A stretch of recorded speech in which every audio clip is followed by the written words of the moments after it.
नमस्कार दोस्तों, मेरा नाम सुधीर है। मैं इस वक्त जर्मनी में हूँ। मैं किसी काम से यहाँ आया हुआ था और अभी मैं रेंटल कार में जब फ्यूल डलवाने के लिए उतरा हूँ तो मैंने यहाँ रेट देखा। जो पेट्रोल का रेट है वो 1.95 यूरोज़ है और डीज़ल का जो रेट है वो 1.94 यूरोज़ है।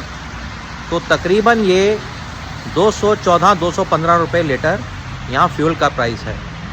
यहाँ हर आदमी परेशान है क्योंकि फ्यूल का रेट यहाँ डबल हो चुका है ईरान और यूएस की वॉर की वजह से। इससे पहले यूक्रेन और रशिया का युद्ध चल रहा था, उससे भी काफ़ी इफ़ेक्ट हुआ था, लेकिन अभी जो लेटेस्ट वॉर है इससे सब लोग बहुत ज़्यादा दुखी हैं और प्रताड़ित हैं। आज मुझे पता चला कि भारत में 3 रुपये लीटर पेट्रोल का दाम बढ़ा दिया गया है। तो दोस्तों ये बहुत ज़रूरी था दाम बढ़ाना, क्योंकि ऐसा नहीं हो सकता कि दुनिया में 200 रुपये लीटर, बाकी जगह 200-215 रुपये लीटर फ्यूल बिके और हमारे देश में हम 90-100 रुपये के बीच में घूमते रहें। तो काफ़ी समय 4 साल तक मोदी जी ने अपनी पॉलिसीज़ की वजह से फ्रीज़ करके रखा हुआ था फ्यूल प्राइसेस को, लेकिन अब जब पानी सर से ऊपर गुजर गया है तो उनकी मजबूरी थी कि ये छोटा सा एक बोझ जो है फ्यूल कंपनीज़ का हमें ट्रांसफ़र करने की।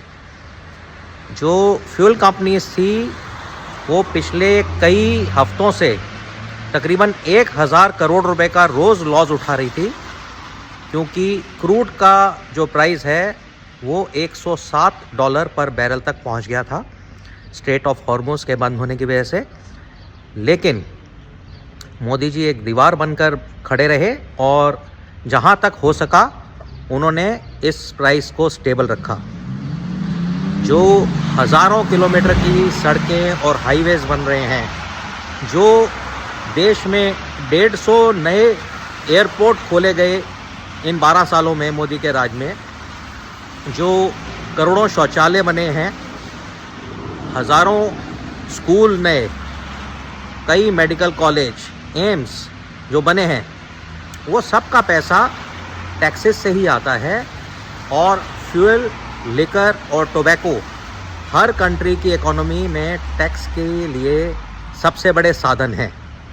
इसलिए हमें इसके ऊपर हाहाकार नहीं करना चाहिए और इसमें परेशान नहीं होना चाहिए, क्योंकि जो इससे पहले की सरकारें थी, अगर उनका रिकॉर्ड देखें तो उन्होंने अपने 10 साल के कार्यकाल में जो मनमोहन जी का जो कार्यकाल था उसमें 145% की बढ़ोतरी की थी 10 साल में डीजल में और 115% की बढ़ोतरी की थी पेट्रोल में।